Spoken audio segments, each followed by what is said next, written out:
Γεια! Ο αδερφός μου. Η αδερφή μου θα λες.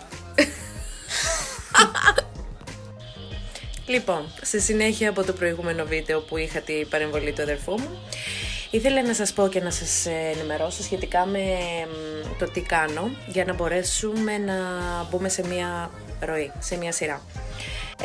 Τέτοια ώρα πίνω το ρόφημα, το οποίο έχω αντικαταστήσει με ένα κανονικό γεύμα, λόγω του ότι θέλω να χάσω κάποια κιλά, το οποίο σαφώς και δεν είναι απαραίτητο να το κάνεις όταν είσαι στη συντήρηση.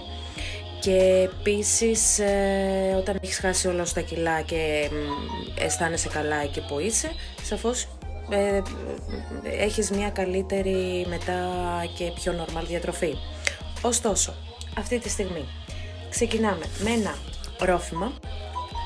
Λατρεύω το λάτε πάρα πολύ, διότι έχει καταπληκτική γεύση, είναι η αγαπημένη μου. Βέβαια, εάν θέλω, μπορώ να πιω ή να βάλω μέσα και το σοκολάτα, το smooth, το οποίο έχει και πάρα πολύ ωραία γεύση.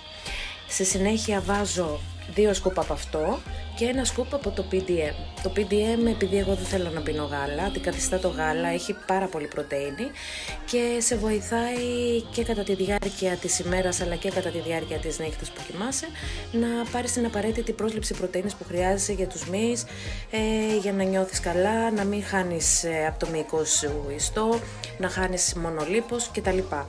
Επειδή στην οικογένεια έχουμε και λίγο κληρονομική χολυστερίνη, βάζω και το βέτα, το οποίο με έχει βοηθήσει πάρα πολύ και το τελευταίο δίμηνο έχω κατεβάσει τη χολυστερίνη μου κατά 10 μονάδες και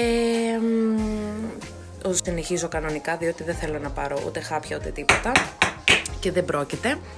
Λοιπόν, και αυτό είναι όλο μου το ρόφημα. Το πίνω με το νερό, με ικανοποιεί, έχω πάρα πολύ καλά αποτελέσματα και αυτά. Θα τα πούμε αύριο. Καλό βράδυ!